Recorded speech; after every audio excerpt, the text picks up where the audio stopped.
Hi everyone, we're back. Yeah, so I went and I remade my whole layout for Tyrunt, and I modified it a little bit. I didn't like the whole thing in the corner, which we had beforehand, so I decided, I'll just shift this over to the side because I don't like my face being in the shiny shot when it comes to actually getting the shiny. So, shiny time. Let's get back to this one. It's been what, like 2-3 weeks since we've done this one. Ninja, welcome in. How are you guys doing? Oh great, there's fog. I hope the fog is not present. I hope the fog's not present on another screen here, unfortunately. What are you doing? Welcome back, Omar. How are you doing? And of course, the Bolt Hunt are still doing Bolt Hundy things. And being annoying. Don't worry. But yeah, today, hopefully we break odds. Like, I'm hoping we break odds today. I'm not. Yeah, I'm not. No, wait. That would be about 200 encounters. What, 200 encounters? Something like that? That would not impossible. Not impossible for the break odds. Oh, I need to go heal. Just was watching the new episode of Don't Hug Me, and that was it. No idea what any of that is. Look at my neck. Maybe I haven't looking around as normal. Oh, those are indeed. That's what those are. Okay. Yeah, how is everyone doing today? Hopefully all of you guys are doing well. I'm doing okay. Doing a lot better than I was yesterday. So we are back to shiny hunting for the dinosaur.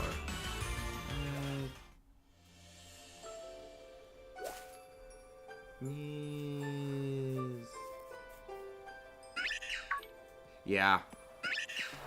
That looks a little better. Yes, that looks better. I'm still trying to finalize the new layout for everything. Yeah, there's a show, if you watch YouTube,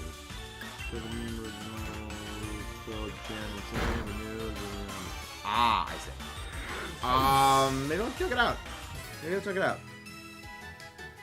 But yeah, I hope everyone is doing well. Hope you guys are doing well today. I got my shiny Tyrunt go today, so there's that to look forward to. The funny thing is, I'm probably only ever going to use that Eternatus for a backup Eternatus. I'll build it with a different nature and EV spread and ability spread. Not ability spread, but just a different nature and EV spread than my other Eternatus that I have. And I'll probably only ever use it. Okay, well, the meta's moving over to this kind of Eternatus. I'll use this one. Okay, the meta's using this one. I'll use this one. So I'll probably never end up using that Eternatus. Hey, welcome in, Dragonclaw. How you doing?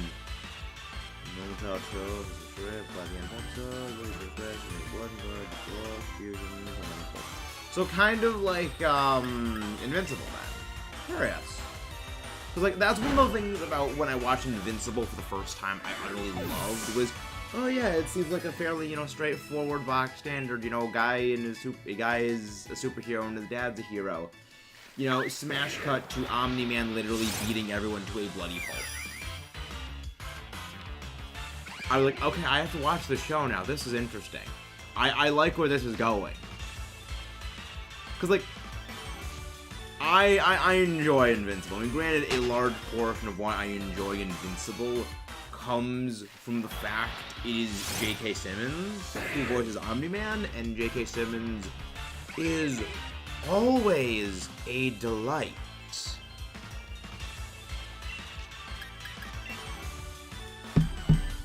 There's a very current long list of series to watch that everyone keeps saying, oh, you gotta watch this series. I will pencil it in, but I cannot promise I will get to it anytime soon, because there's like 17 series that people don't know it. Folks, I can't claim the Eternatus. That is not good. How did your Switch break? It broke. How did it break? Did like something just stop working in it, or like was it dropped or something? Yeah, we're probably not gonna be able to break. We're probably not gonna break odds today. We'll probably get to like maybe 300 odds. Odds around 1,300 maybe. Long way between the original and Ever New 6, but it's been more everything. See, I generally don't like series where there's a long wait in between things. I tend to like, okay, series. I like that. I don't really watch, like, oh, here's an episode 1 week, episode next episode. I don't really watch ongoing series for that reason, because my enthusiasm for a series kind of dies if I have to wait a week between every episode. I do not really watch anime. The only anime I really watch is Miss Kobayashi's Dragon Maid, purely down to it as a heartwarming, adorable series that is full of nothing but wholesomeness, and I adore wholesome. Or Kill la Kill, because Kill la Kill feels like a self-parody of anime, and I don't know whether it actually is one, or whether it's just making fun of anime. And it's like, the fact that I can't tell kind of makes me really like it, because you can't tell if it's actually making fun of anime. And I like that. But yeah, I don't really watch anime. I watch more like Western cartoons, like Avatar: Last Airbender, Ben 10, DC, the DC Animated Universe, which all of which is absolutely not here. But yeah, I'm not much of an anime guy. Though I have heard many people tell me like I should watch Full Alchemist. I've heard good things. I've heard a very good thing. Look at my neck. I think there's something in my neck. I don't like it. I'm just trying to relax, like in with my friends, and something in my neck keeps like tweaking every like. I don't know. I don't know if it's a muscle or just slept on it weird, but just something's wrong with my neck. There we go. I should be good though. It probably just needs to get worked out Wednesday. But how's everyone doing tonight? How is everyone? We're just, of course, you know, shiny hunting. Oh, Mimikyu! That's what that was making that cry earlier. I was like, what the heck is that noise? It's not really a Pokemon I don't think I recognize. I'm like, oh yeah, Mimikyu. Oh. That, you're an eventual shiny hunt at some point, Mimikyu. Granted, if I ever hunt Mimikyu, Mimikyu is going to be a Masuda method hunt.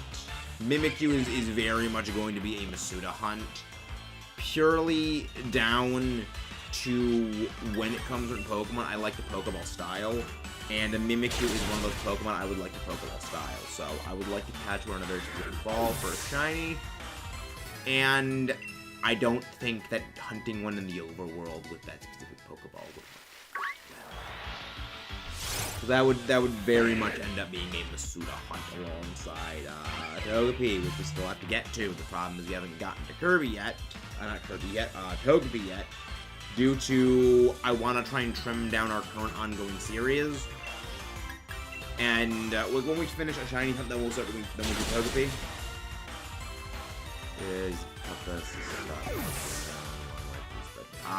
Yeah. That, not sure if I'm going to watch it if that's the case, where like it long pauses between everything is fairly standard. Because I just don't... The wait in between, you know, like, series coming out, like installments of a series coming out, like for TV shows, I like to binge. You know, I like to go in and just like watch everything in like a big long string.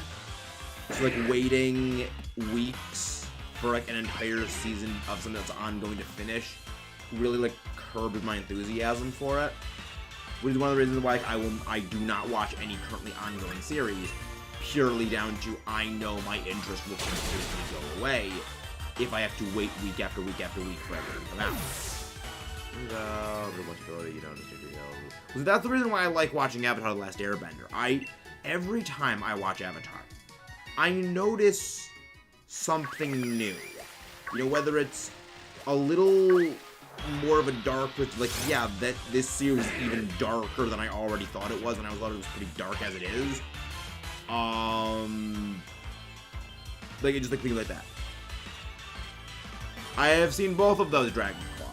I have seen both of those, and I think they have very highly of both of them, though I think Teen Titans is by far better. Like, Teen Titans, Chef's Kiss, fantastic series. I am still sad we never got season 5 or season 6. It was whatever. Like they promised they would make the next season of Teen Titans. They never did. I'm super sad about that because like that was such a great show. Like.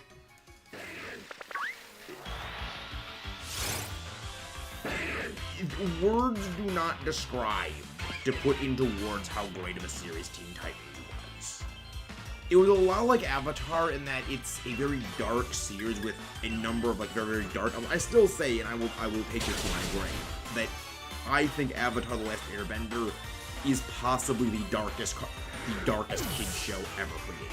Like, I think that is the darkest kids show ever created, and I will die believing that purely down to. Look at just think about what the back setting of everything is. Think about where each and every character in that series comes from. And then think about this is a tiny slice of something that has been going on for 100 years. Just put into perspective how dark and twisted Avatar: The Last Airbender series is. I freaking love it. Yep, exactly. I mean, there's a reason why they did that with Teen Titans Go. It's down to ratings. It's down to ratings. You gotta remember that's one of the reasons why you see every couple of years, you know, a franchise will end off its TV show, and then, you know, within a couple of months of a series ending off, we get another adaptation of that, you know, franchise. It's one of the reasons why there's pretty much been an ongoing Spider-Man TV show ever since, like, the 90s. Because every single time, you know, another Spider-Man TV show comes, they just make another one. You know, okay, it comes to a close, okay, another one, you know, we'll tweak it for, you know, the modern ratings of what we're getting now. We'll make it lighter, darker, harder, softer, etc., etc. And just, you know, keep retooling it every couple of years. And, you know, obviously Teen Titans was no exception to that, especially, you know, with, at the time, the big superhero craze that was ongoing. So it really came down to, like, kind of bad timing with them thinking, okay, well, we need to, you know, change things. Which was a mistake. I mean, it was a mistake. Exactly. I mean, things like Star Wars: The Clone Wars, you know, which was itself a very dark and more morally complex series, a lot like Teen Titans with how complex things were in Teen Titans. It does show that, yeah, if they had just stuck with keep going with regular Teen Titans, it still would have done really, really damn well. But corporate meddling got in the way. Executive meddling is a problem, unfortunately. I unfortunately think that it is unlikely we'll ever get another, like, Teen Titans show that is ever to the same quality as the original Teen Titans show. Hey, Fiery. How you doing, Fiery? What is new? How is Fiery doing? How you doing? But yeah, it's like, I've never seen Teen Titans Go. I have no desire to ever see Teen Titans Go. And I honestly don't care that it exists at this point, because the other thing that I always have to remember when it comes to shows like Teen Titans is, for as great as Teen Titans is, part of what made Teen Titans such a great show was the fact that it didn't actually go on all that long, all things considered. It was, what, like 4 or 5 seasons? You know, 4 or 5 seasons. Imagine if it had filler episodes every couple of episodes, but it was like 7 seasons long. You know, every, say, 10 episodes, there was a filler episode that was just not great. Or, as they went on, they kind of like ham-fisted things. You know, it would have degenerated to the quality of the series, and I think, you know, keeping it like this pristine thing was good long term. Fair disagree, girls. However, looks like you'll be nice. I have no idea who Gorillaz is. I have absolutely no idea who that is, Fiery. Is that some kind of new cartoon series? Because I have absolutely no idea. I've never heard of it. Dope. Feel Good Inc. Never heard of it. I live under a rock when it comes to the series. I actually mentioned a little bit before. I don't really do modern media stuff. Like, even, like, music. I don't listen to, like, modern music. I listen to rock and metal. We're gonna listen to Sabbath, how much they're still actively making music, but their stylings are older music types. Oh, it's a song. Yeah, it depends on the kind of music that they do. If they do anything other than rock or metal, I would never have heard of them. Because I exclusively listen to rock and metal. I'd make a joke saying, you know, if you can't see my shirt, but I'm not wearing any of my band shirts right now. I'm not wearing. Oh, it's a rock. Curious. Someone send me their information on Discord. I will check them out later. I'm curious now. Hey, Cynical, how you doing? Oh, rap. Ugh. I intrinsically am not fond of rap. Generally, it deals with the typical subject matter rap songs deal with. Granted, I know that there are many of them that are not with those same kind of stylings, but given I have only ever heard of the not good ones, I tend to avoid wholesale. I know it exists, I just avoid. Nope, no luck yet, unfortunately. I mean, it's still strange considering that it took us, what, 15 parts of Amora to get to, what, this point in terms of our number of encounters? But a lot of that is down to, of course, the timer that it takes for Amora to spawn, because Amora is just a bit of a pain in the butt when it comes to appearing for things, because just the location it spawns in is a bit annoying. But eventually we'll get it. We'll eventually get it. Oh yeah, I just realized I have to take out the nighttime map because the whole thing's from pink without everything to blue. I'm blue,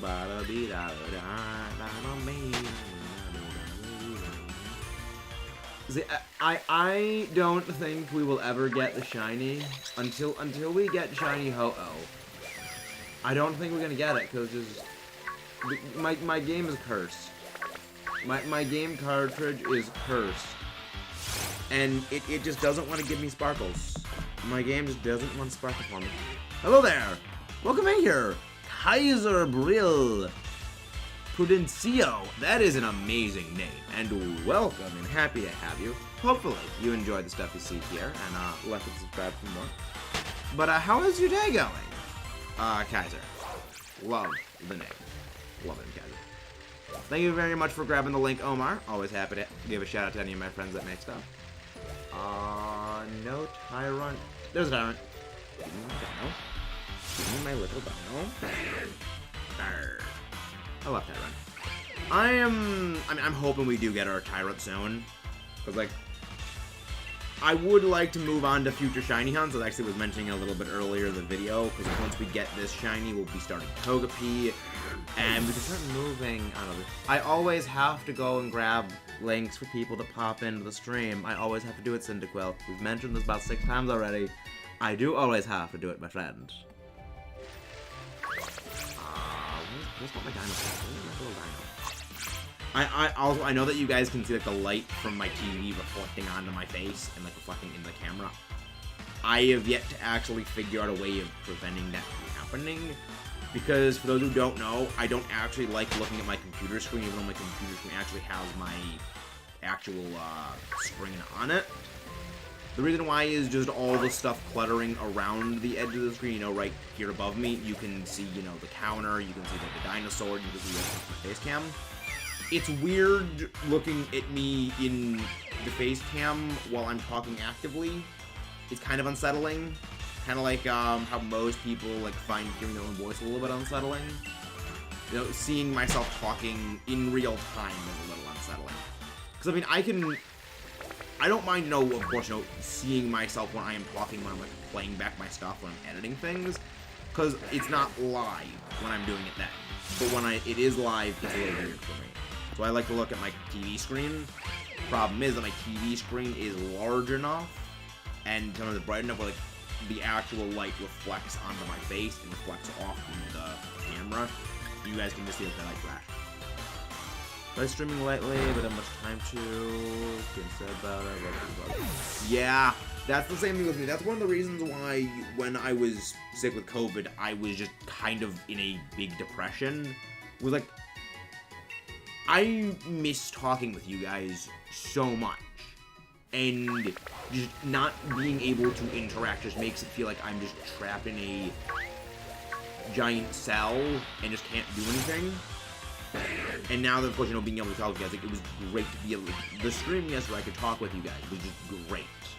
Because I got to talk to you guys for the first time in over 2 weeks, and it was like, I missed you guys. I have missed talking with you guys, and thank you.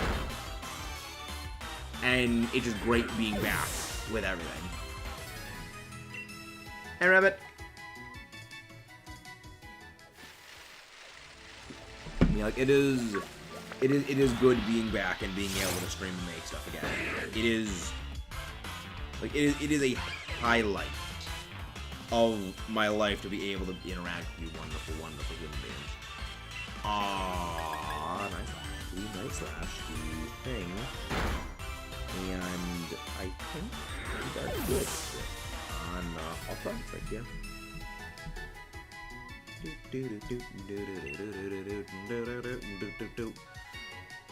They gave away the batteries. They're free of charge. I love puns. Puns are always a wonderful thing, Seneca. Like, we feed on puns here at MetaMax Incorporated. We always desire puns. Bad puns are the best kind of puns. No such thing as bad puns. We always welcome puns. Always with a lie. Love it. Like, but also again, guys, please do not forget to leave a like on the video if you haven't done so already, and subscribe for more of this nonsense. It is my wonderful battery voice, which I know you guys love to listen to oh so much. Let's go. Speaking of batteries, I actually was cleaning out my room a little bit yesterday because when I'm not live and I'm not recording or editing, I try to get up and move around, you know, just, you know, to keep stuff moving internally because that helps, like, you know, clear out the congestion. And I've been cleaning my room, you know, yes, I hate my room. I hate cleaning my room. But I need to force myself to get up and be active. Now, keeping in mind, active, you know, oh, I want to go, like, you know, go running. Not, more just, like, keep moving and keep, like, the blood flowing, but, you know, going outside and running, it's like 48 degrees here today. For like the last couple of days, I was like, really? You're gonna be cold when I'm stuck inside feeling a little congested and miserable. Not when it was, you know, 100 degrees a couple of weeks ago when we really could have liked the cold. Mother Nature, you really couldn't have been nice. Really? Two windmills are standing in a windmill farm. Either ass with the the music, the other side of a huge metal fan. I love it. That is. I'm taking that one. I'm taking that one, Cynical. That is mine now. I will use that one. Just realized I forgot to do something. I mean, I always forget. Okay. Technically, when you have ADD, you don't really forget to do something. You remember you have to do it. You just forget to do it because you're constantly aware of it, but something is just keeping your attention on something else, but it's like, the worst thing about ADD is that you have this little voice in the back of your skull constantly yelling at you, like, there are important things you need to do. Go and do them. Go and do them. Go and do them. While you're doing other things.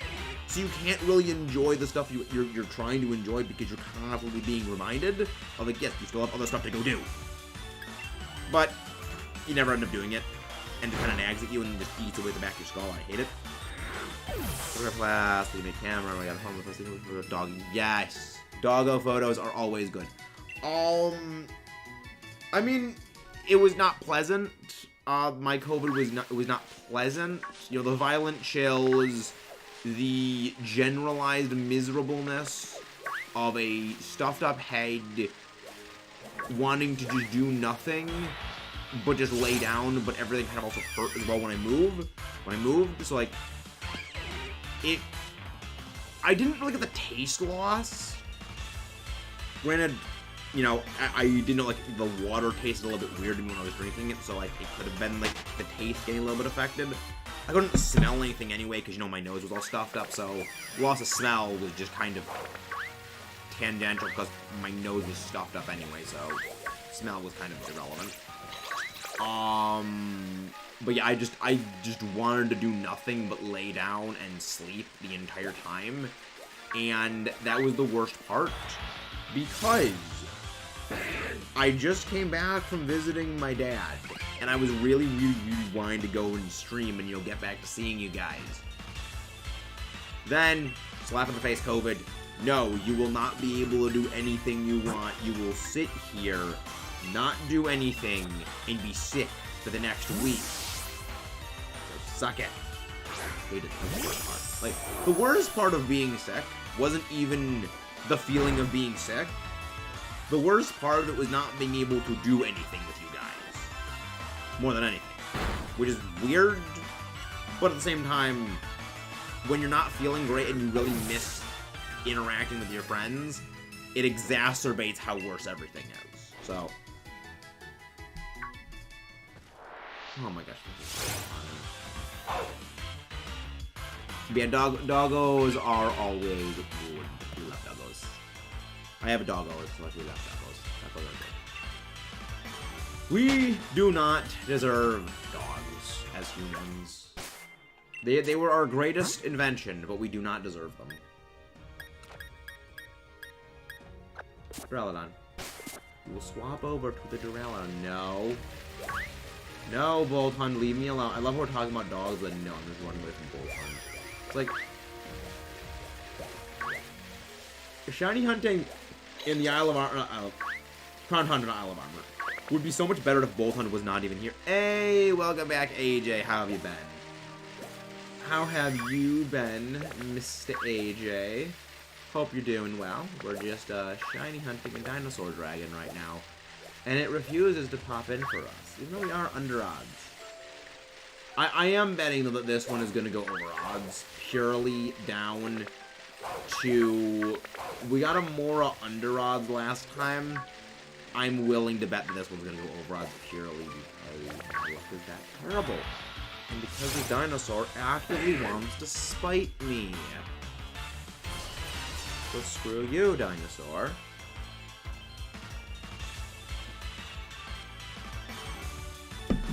It is good to be back streaming.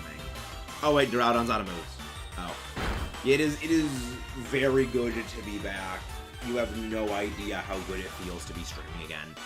If you want to see, you know, the full expression of, yes, this is how glad I am to be able to stream again, I highly recommend that you go and check out the stream from last night, which was the Breath of the Wild stream, where I am literally this close to breaking down in absolute utter joy every 2 seconds. But yeah, it's just had to kick COVID out, and I'm back. I am back, ready to hunt, ready to stream, and all in all, am generally doing pretty well. Though the problem is, I'm still not like back to 100%. My head is still a little bit fuzzed up. My head is still a little fuzzed up, so there is that. But that should go away just in a couple of days, and I'm good enough to be, you know, doing my streaming stuff until then. The only real issue though is long term. There's been a lot of damage done to the actual channel itself in terms of just placement in the algorithm as a result of both the vacation and me not streaming at all for, you know, well, the combination of being absent for 2 solid weeks, more or less, with regards to streaming, and just the channel stagnating and shrinking during those 2 weeks. They've not been kind to the channel, So it is going to take a couple of weeks before that kind of, rebounds back to normal. Oh yeah, there's that Mario movie coming out this spring. I probably will watch it just for the shenanigans, just to see what kind of stuff it's got. But I have, like, next to no expectations about it because I have mentioned this before, but I've never played a Mario game. I have never played a single Mario game. And I plan to eventually. It's just... I've never played one because I never had a desire to until relatively recently. And then, when I got the desire to relatively recently, I had the thought of why not just play the Mario games when I play them blind for the channel? Which leads into a whole problem of, if I am going to be playing them for the channel, I need to at some point slot them in between the other series I'd spend probably, almost a year in advance, at minimum, slotting in time frames to play them at, which is a problem. That's not exactly an easy thing to rearrange a schedule like that. I mean, it's gonna have Chris, like, for me, it's got Chris Pratt. Like, at worst, I presume someone clip that. Chris Pratt is gonna be amusing.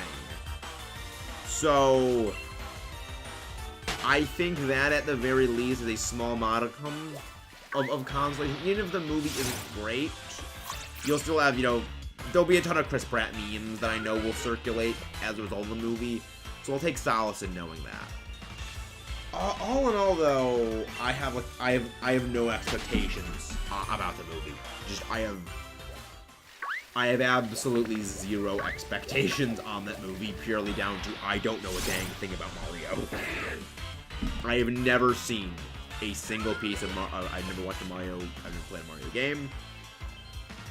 I don't count Mario Kart. Like, I hope that they make a joke about, like, Yoshi, just the raptor that just runs by. That'd be funny. But I'm not expecting it. I'm just expecting, like, I don't even know what the movie's plot could potentially even do, because it's Mario. In Mario's whole thing is, okay, he jumps on Goombas, he fights Bowser, and rescues Peach. Okay. How do you draw out a game that has a gameplay loop that is essentially you jump on Mushroom into a, what, hour-and-a-half, 2-hour movie? I just don't know how that's gonna work. And I'm kind of curious to see how it's gonna do that. But at the same time, I have zero expectations about if it's just gonna be kind of a bunch of shoehorn nonsense that says nothing like Mario at all. Well, see, Rabbit, I have a hypothesis about why that's the case. Charles Martinet is not playing, because I do remember when, like, it was first announced, like, that was a big outcry thing. I think I know why that's the case. And if it is that, I am not, like, it is a hypothesis that I hope I am wrong on, because the implication of the hypothesis is, well, essentially, it's getting people used to the idea of Charles Martinet is not the only voice of Mario. Is essentially the most watered-down version of it, and no one elaborate in the chat further because there are things, there are topics you do not bring up in the chat. And I will only leave it as that is the hypothesis. I will let you extrapolate that out to wherever you may. But yeah, it's like, it's for pretty much the same reason that I do not envy the person who's going to play Wolverine after Hugh Jackman, or the person that plays the next Iron Man in, 40 years when they reboot the Avengers movies to make more Iron Man movies. It's like, you followed up the person that embodied that role for however long they did it. you are never going to be capable of rivaling them, redefining a role, and you following them. You'll never be able to compete with them purely down to people have such a strong association to that person being that role. And as good as it is, like, yeah, when someone knocks a role out of the park, yeah, they just knock it out of the park, and they do it fantastically, and you love watching them. The problem is, later on, it means that no one can ever really do enough to ever make that role a role again, because it'll always just be, yeah, well, they just did it so well. Dude, that's exactly what I mean. I think that is exactly the point, Rabbit. The idea, I think, is specifically to get used to people seeing people other than Charles Martinet voicing Mario. I think that's the idea of it. Purely down to, we all know he will not be able to voice Mario for all of time. You know, it's a dark thing to say, but yeah, there is a time limit. And I think nuggets are good. But yeah, it's one of the reasons why I am... It's one of the reasons why I'm just, like, worried that, like, eventually there will be no more Professor X Charles Xavier that is played by, that is played by Patrick Stewart. Like, Patrick Stewart is Professor X, as far as I'm concerned. Same with, like, Magneto, played by Sir McKellen. Like, they are iconic in that role. Granted, a lot of it is helped by Picard being a previous role by Patrick Stewart, so, like, there's that. Like, yeah, like, exactly, Peter Cullen with Optimus Prime. Like, there's a lot of people that have voiced Optimus Prime in just all the intervening years, but the classic is always going back to Peter Cullen, and I think I think with Peter Cullen, the reason why is that his delivery as Optimus is very different than a lot of the delivery that, you know, hero, like, the leader of the hero faction generally is. They're very, you know, boisterous, they're fired up, they're very outspoken. But Optimus, in almost every interaction, he always keeps, like, the same, you know, stoic, soft, I guess is, like, the right word for it. You know, like, the soft voice that he has, you know, soft as in, he doesn't raise his voice. He doesn't, you know, really break his stoicism unless, like, stuff really, really hits the fan. And I think that makes the character. And a lot of that actually comes from, for those who don't actually know, that is actually something that Peter Cullen's real-life brother, you know, basically gave him a little bit of a thing, you know, with him, because his brother actually, like, served in a war veteran, was a war veteran, and he said, like, real heroes don't need to raise their voice. And you can see that one little thing has basically defined Optimus Prime's character whenever he's voicing Peter Cullen. He never raises his voice. He rarely ever raises it. He keeps, like, that very soft-spoken tone, and that is basically, like, what made Optimus Prime's voice. And it's just that I like. It's like, I like that there's, like, these little things that, yeah, one little thing that his brother mentioned to him literally defined the entire character. Optimus Prime is such a great character. Like, I mean, I love Transformers. I have mentioned before my fondness for Transformers. In fact, when we got a Shine-o-Saurus, I was actually talking about how much I love Transformers. It's like, I mean, I love Starscream. Starscream is my second favorite character, but no one's gonna be Grimlock. No one's gonna top Grimlock, because so much.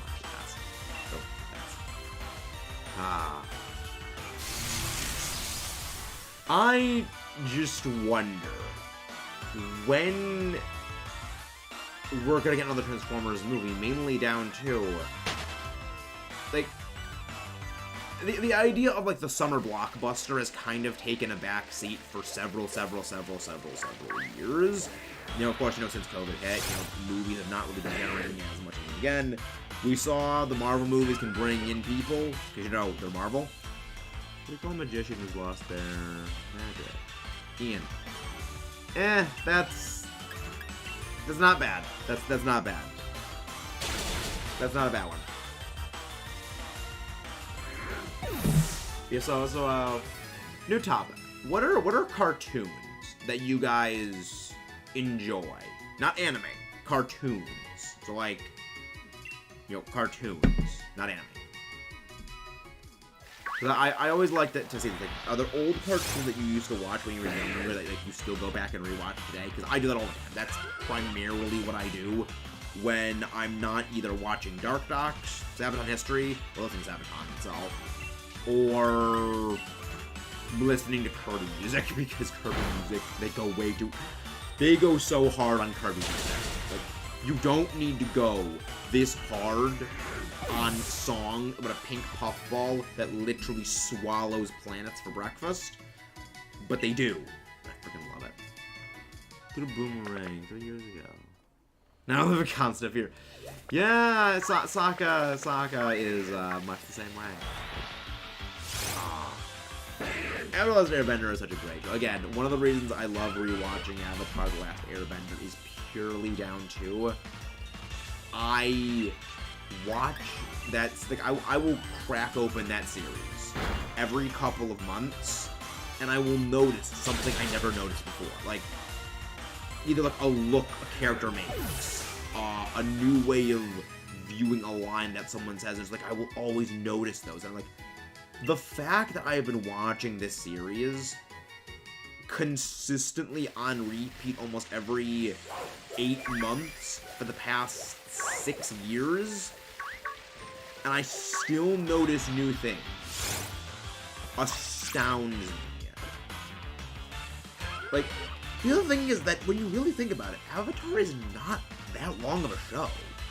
It's 3 seasons of about 20 episodes a season. Like, there is 20 episodes in the first 2 seasons, and then I think it is season 3 has either 23 or 21 episodes. So, like, we're dealing with a series that has less than the standard amount of episodes that a cartoon series has. And it packs in so much more story than most series today can in 10 seasons. I just walk into a bar, you think, fair point. That's a very good point so far. I love it. See, I love the walking into a bar jokes. Kirby this year's a while back. Like, Kirby Right Back at You is a special kind of series where I always encourage people to watch it because a lot of the peripheral stuff, like, you've got things like Spanish Meta Knight. Like, Meta Knight is Spanish in that series. He's also voiced by the same guy that voices Brock and James. So, like, yeah, hilarity ensues. Like, King DDD is... DDD is, I think, voiced by... I can't remember who the guy who voices King DDD is, but the guy who voices Dr. Eggman in, like, the modern Sonic games plays, like, the mayor in that series. It's like, there is such an insane voice cast of that series, and it's for a show that is about Kirby. It's like, I love it. It's just Kirby. It is great, and it's also weird. That's funny. The other thing is that with Kirby Right Back at You, that a lot of people don't really realize, that series is where we get the modern Kirby logo from. Like, where's my Forgotten Land game? It's right next to Dread. Right next to Dread. Okay, no, it's not next to Dread. It's somewhere across the room now. Like, that iconic Kirby logo that we have these days, that was from the TV show. Meta Knight Sword, the Galaxia Sword. That's from the anime. Like, so many little things that are, like, major parts of Kirby, like Kirby being a baby Star Warrior. Yeah, that's from the anime. Like, the fact that so much of what we, like, take for, like, the modern Kirby mythos these days all came from this, like, anime that is, like, is kind of like this little nothing anime that never really... the most notable thing about the Kirby anime is the fact that it exists and it's a kind of a weird series, but it also generally holds up. Like, it holds up despite not really being anything too extravagant. And it kind of falls into this middle ground of generally being a bit forgotten about. But the fact that it still holds up shows, like, yes, it actually holds up really, really well. But it was actually, like, very influential in a bunch of little ways that we never even realized. And I love that. How the magician get back to college? You jack of all trades. He has all the tasks. Kind of hard. You know, a lot of clubs. Ha! That's good. I like that. That is a very good one. Person that just came from Vegas. It was great to know. Hello, Sparknob. Welcome back. How are you doing? How are you doing? Hey, Fox! How you doing, Fox? Welcome in. Welcome. That's great. It's great to see you guys. Freaking my neck is still bothering me. It's like, yeah, it's been annoying. That one's a good one. That's a good one. Like, I just came back from Vegas, like, a little over a week ago. So, like playing card jokes are especially amusing to me. Even though I actually don't gamble. Like, I don't... Hello there, Stocking. Welcome. Oh, blah, blah. Welcome in. Really, Kirby and DD tries to create a TV show. That was great. Like, there are so many great episodes of Kirby right back at you. There's, like, the thing I like about that episode is... like, the hand drawing that DDD has is just so terrible. But again, it's a very amusing series. And again, I encourage everyone to look into watching Kirby right back at you. I think like all the episodes are actually on YouTube. And it's not that long of a series. It's just very amusing. But also again, guys, please do not forget to leave a like on the video if you have not done so already. Like raccoons. I mean, are any of the raccoons named Rocket? And do they happen to partner with the Guardians of the Galaxy? Rocket is Rocket's amazing. So apparently he speaks like a Cockney accent, officially speaking, and the Rocket we have here doesn't have that. So it's weird. Like, it's weird hearing, like, it's weird seeing, like, the depictions of a lot of these Marvel characters in things like Marvel vs. Capcom, where they're actually quite different than the depictions we know from the MCU, which is kind of interesting when you consider that these comics have been around for years, but yet the only real depiction most people know came out in the last couple of, well, years, relatively speaking. Yeah, Kirby Series only has 100 episodes. It's really not that long. Like, it's not that long of a series. Granted, it's longer than Avatar: The Last Airbender, but Avatar: The Last Airbender feels a lot longer than it realistically is, purely down to they fit so much stuff into those episodes, and there is really no filler in that entire series.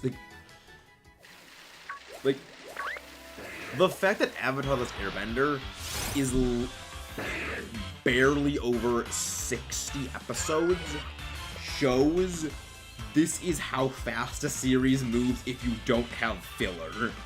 And this is why you will likely never see major TV shows made without filler, because they can't draw a series out and like get people to buy more stuff if they actually make everything that really, really just super over the top amazing. It's like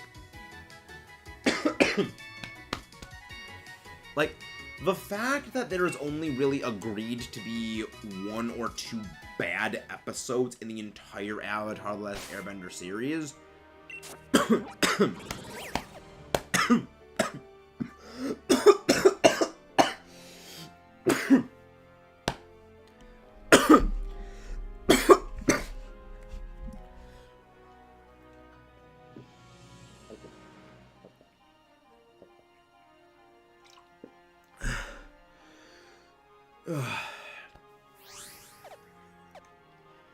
again, still not back at 100%. It's gonna take me a couple of days before all the congestion goes away. I'm okay. I'm good. I'm fine. It's just a little bit of still... The side effects of being sick are still a little bit with me. It's just gonna take a while for everything to get flushed out and for me to be back 100%. Again, I'll be fine in, like, less than a week. It's just gonna take a couple of days. Don't worry, I'm too stubborn to die. Don't worry, Blub, I'm too stubborn to die. I literally willed Corona to go away and hack off. It didn't get me.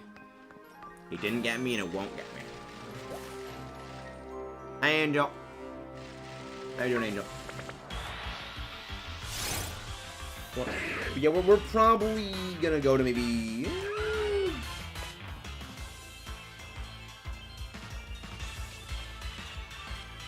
we're probably gonna go to, what, 250 or something? 250, 300 today? Again, I'm not really sure how many encounters we're gonna go for this thing. Drinks of Corona. We are not the Fast and the Furious crew. We are not the Fast and the Furious crew. Speaking of which, I've actually never seen a Fast and the Furious movie in full. I've seen, like, bits and pieces of them when they're on TV just for the sheer stupidity of the series. But at the same time, I've never actually sat down and watched, like, a full movie of it. The Last Airbender might be one of the best. I think it probably is. I would say, yeah, it is by far one of the best. Like, it's up there with Teen Titans as just a fantastic series. Like, it's... I still say it is possibly the darkest kid. Like, I describe Avatar: The Last Airbender as this. It is the darkest kids show that exists. And I will say that it is the darkest kids show that there is. Because I mentioned this a little bit earlier in the stream. Just to put into context, like, the world of Avatar: The Last Airbender. It is a series that takes place in a world where there has been a 100-year-long war that has been going on, implied to be significantly longer than that based on comments that Avatar Roku makes in the Avatar and the Fire Lord episode. So, you know, a century-plus long war. The Fire Nation wiped out all of the air nomads. You know, again, Sam's one, Aang, who was trapped in a block of ice. So, for all intents and purposes, they obliterated an entire civilization. You have, you know, the backstories that the characters all have. Now apply that to 100 years of that happening to people. Like, that series is seriously twisted when you really, really think about all the backstories of everything.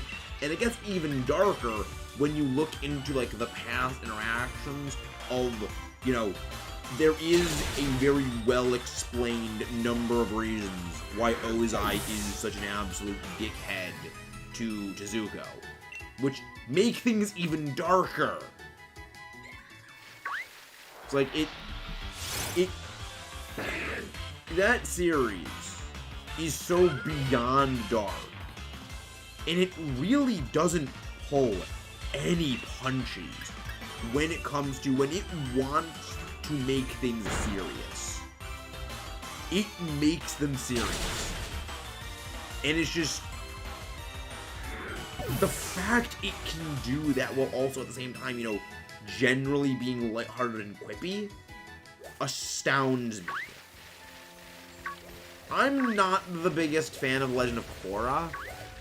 A lot of that comes into, I don't like Korra as a character, but basically everything else about The Legend of Korra I actually really like. Like, I love all the side characters. I love the world.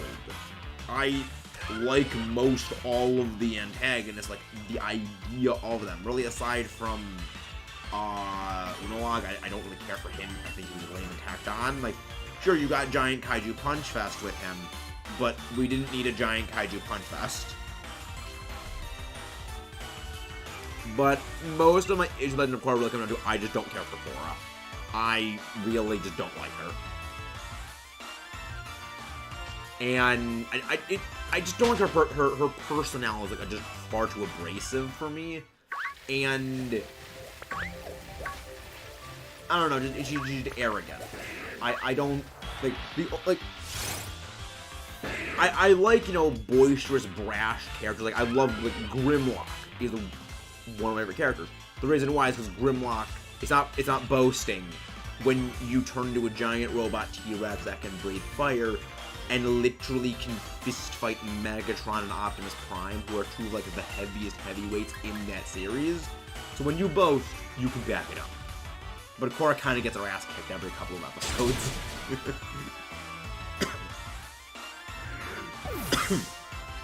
Like, a lot like the idea, like a lot of like,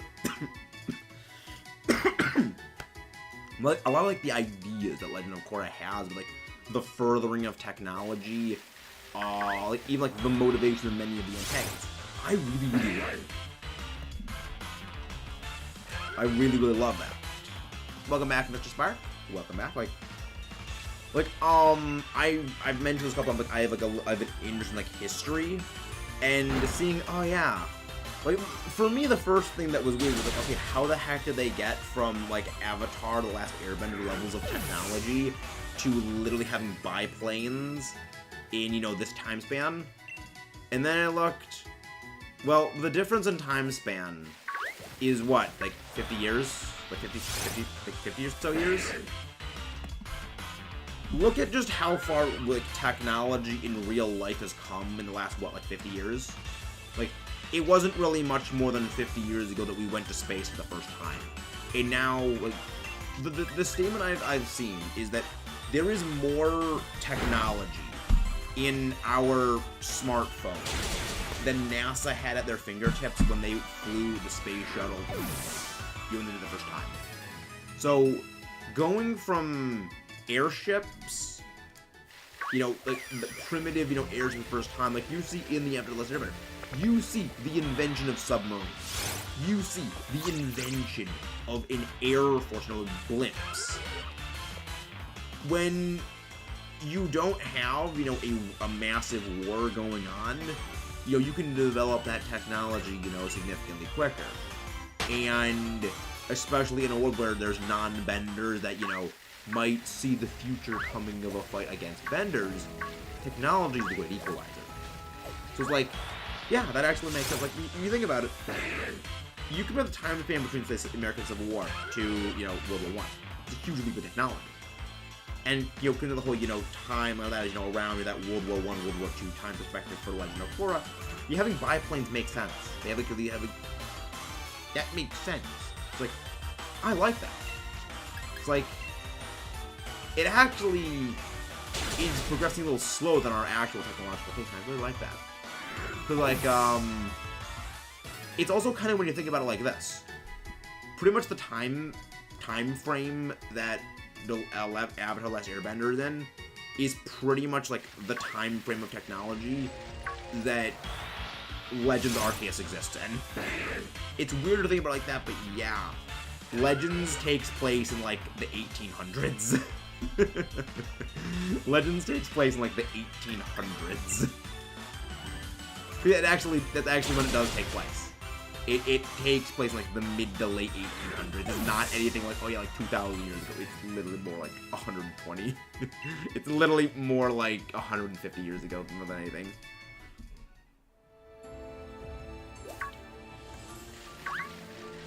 I mean, it takes place in, like, about, like, 150, 160 years ago, I think. I mean, it might be the Edo period. It depends on when it actually happened. But, yeah, it's pretty much, like, mid-1800s technology. It's, like, mid-1800s technology. It's, like, yeah, it's not nearly as far back as people think it is, which I kind of find hilarious. But then you also gotta remember, there needs to be a reasonable explanation for, oh yeah, Pokeballs haven't been around for like 50,000 years. They are a relatively modern invention. But the other thing I find funny is, yeah, it still canonically reinforces that Professor Oak is just a massive liar, and that he's like taking credit for other scientists' work by saying, "Oh yeah, I complete the Pokedex for the first time." Pokedex was completed for the first time like over 100 years ago. Stop lying, Professor Oak. Stop lying and take credit for his work. Okay, but here's the thing, Alex.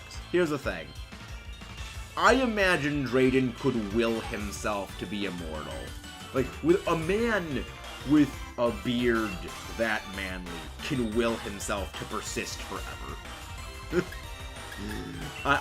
There are no doubts in my mind that his age is just stored in his beard. It just doesn't age.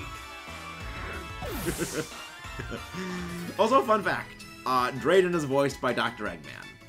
Drayden is voiced by Mike Pollock.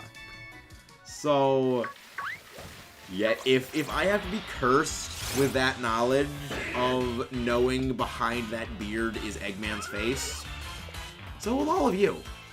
Did anyone know what happened, Bosco the Bear? Yeah. Not a happy ending for Bosco. Bosco did not get a happy ending. Which further reinforces why people don't like the Earth Queen and why... Like, wait, what happened to the Earth Queen, I condone. Zahir did a good thing when it came to what happened to the Earth Queen. Here's the back.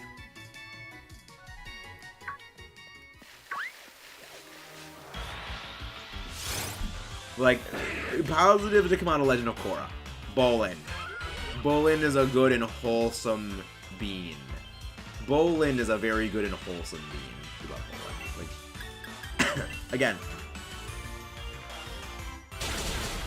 Ew. Like, I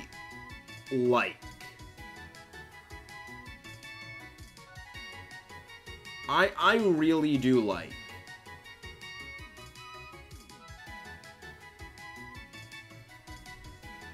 I like a lot of, like, the things that they have, like, Zahir, like, the things Zahir as an airbender does. I like how they explain that, yeah, there is no shortage of offensive, airbending styles that you could do. It's just that the airbenders specifically go out of their way to teach pacifism, so that they do not use, you know, those offensive styles of airbending. And then, you know, here's saying, yeah, there's a lot of stuff you can do, just applying, like, just very practical applications of, like, what airbending can do. And that's one of the things that make, like, him such an interesting and dark character that, yeah, you could, Aang could have just straight up done any of that at any time. He probably knew he could have done that later in life, but the thought that, well, like, the thought of doing it just never crosses my mind. He's too much of a good person. It's like, yeah, I like that they went there. I like that. One of the reasons why I say, like, I really like Zahir as a character. It's like, again, Legend of Korra. Don't like Korra. I loved the antagonist, again, aside from Unalaq. I really did not care for Unalaq.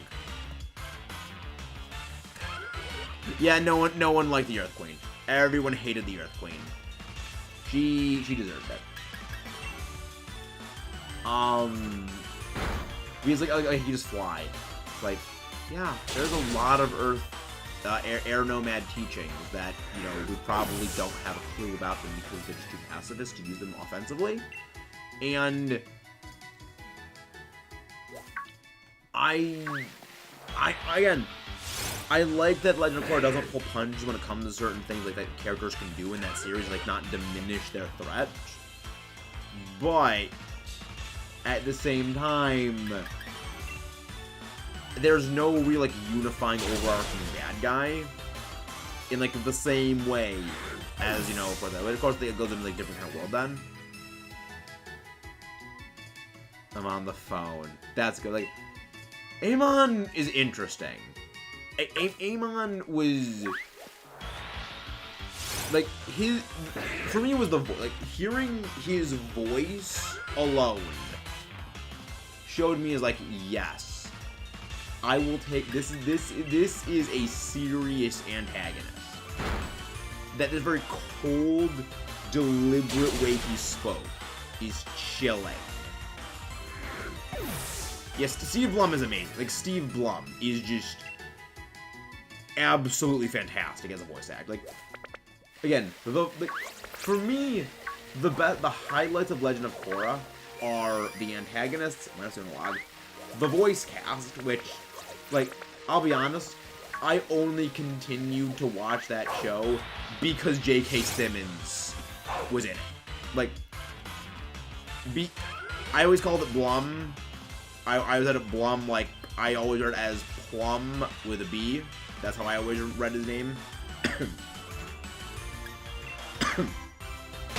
Who's like, you've got, again, J.K. Simmons literally plays Aang's son. And I'm like, you know what? I like that. Like, I will continue watching this because I enjoy listening to J.K. Simmons.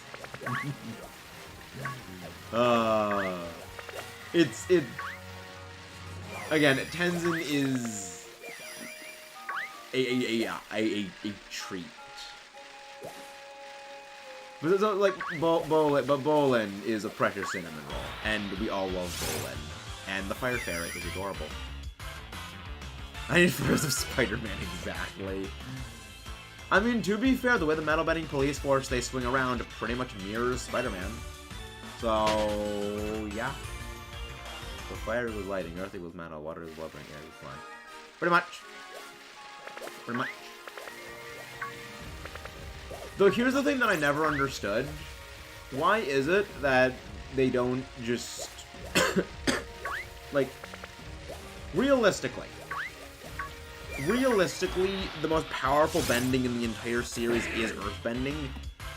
Do you want to know why?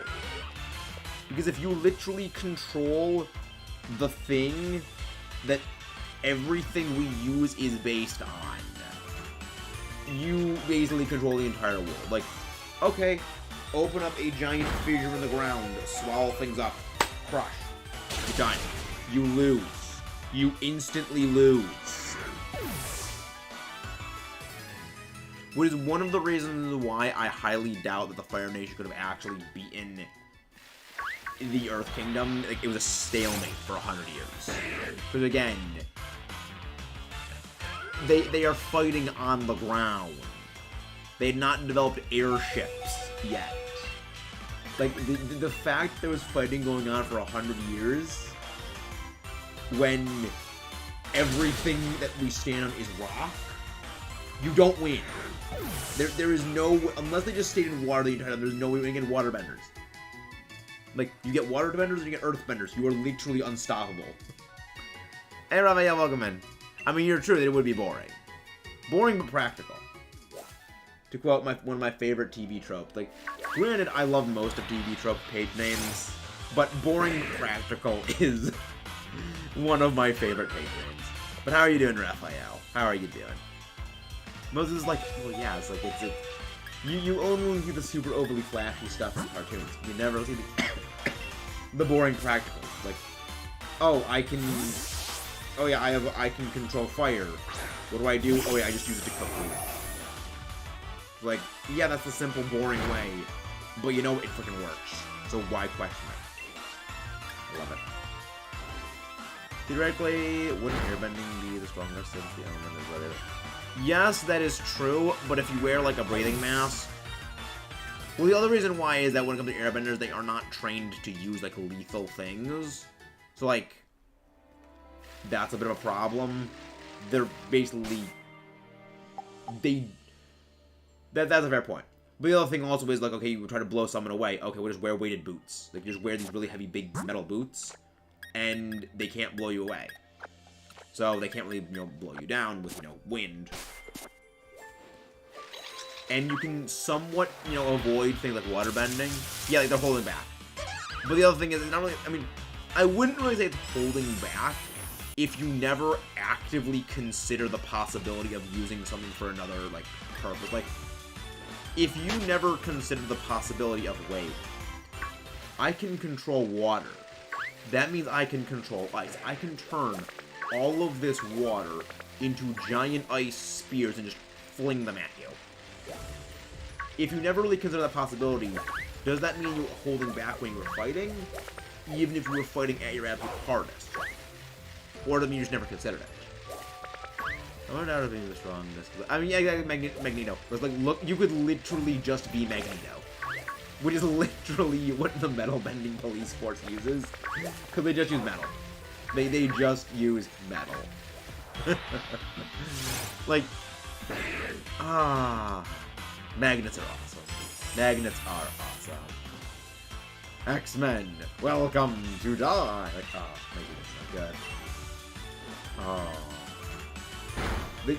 Sir Ian McKellen defined that role, which is funny because, which is funny because you watch Lord of the Rings, you're like, oh yeah, that's Magneto.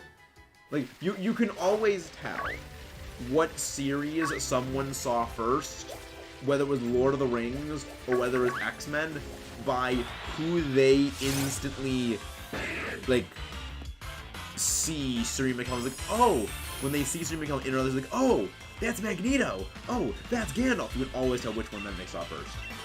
For me, it's Magneto because I saw X-Men first. Yeah. Honestly, bloodbending is... Yeah. That, like, bloodbending is terrifying as an idea. But also, I like that they made a waterbending antagonist. Like, I like that. It's like... You know, like, yeah, waterbending, like, it was always, like, the good thing. You know, they're the healers. Like, you know, the healers. They're the good. They're always with them. Oh, yeah, well, no, I can literally turn you into people puppets and control you like you are flesh puppets. So get Reckoners. Like, that's one of the only things about Amon I do not like, is it was mentioned that, you know, you needed, like, the power of the full, like, you need, like, the power boost of the full moon to augment your bending enough to, like, make blood bending happen, unless, you know, you are, like, exceptionally gifted. And oh yeah, Amon can just do it, like, just stand like this and just can blood bend, like, without trying. That was a hard build.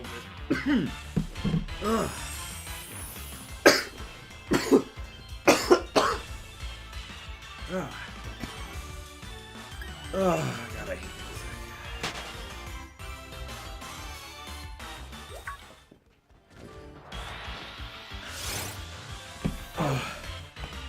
Hey, wait. I wonder if there ever be some. I mean, sandbending is just a subdivision of earthbending. Like, we have Korra who can metal bend, so I don't doubt that no one is that any of them aren't sandbenders. Like, yeah, I enjoy. Like, yeah, like, I just don't. I just think Amon being able to bloodbend without moving is a bit. Like, I know that they do it for the story. Like, yeah, if he was, bloodbending, and you would see him, like, bloodbending, yeah, it would give it away instantly right then that, yeah, he's a bender, and it would completely ruin the entire thing. So it's a bit of, storytelling powers division. Oh, there's a Pikmin. And there's a Pikmin game. Okay, so I'm gonna break down how bloodbending. Yeah, exactly. That's the same thing that I'm wondering is how the heck does that work? Like, that's the one thing that they never explain. Oh yeah, bloodbending can take away your bending. It's like, that makes absolutely no sense. The only thing I could think of. I mean, the first tail. You mean one tail's from Naruto? Ah, Shikaku. Oh, poor Shikaku. He gets picked on by all but by Kurama so much. But yeah, basically that. But yeah, I think the only explanation for how bloodbending works is, as we saw from Ty Lee's chi blocking, if you disrupt, like the physical body, it can inhibit and, block your ability to use your bending. The only thing I could think of is that bloodbending, like, from inside your body, hits those points that permanently cuts it off, but again, the fact that Aang can use energy bending to restore it kind of throws a massive wrench in that entire thing. So it's BS they made it's BS they made up for the series, and that's really the only way that you can say for bloodbending, which is a bit of a cop-out, but I don't like it. I don't like it that it's a cop-out like that. Hey Luke, how you doing? Yeah, I'm probably gonna have to end off soon. Like this. Yeah.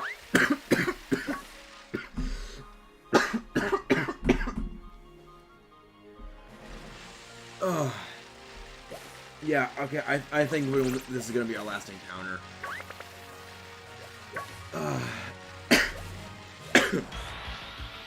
Yeah, this is our last one. Okay. This was a good stream. Let's go find someone to go raid.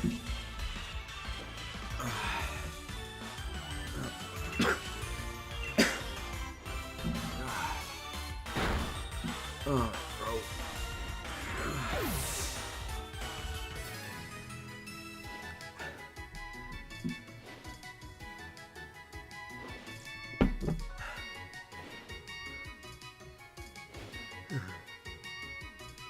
Okay, let's find someone.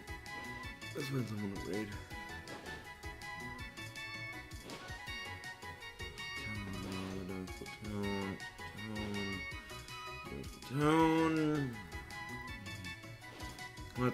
Let's raid Timmy. Let's go raid Timmy. I'll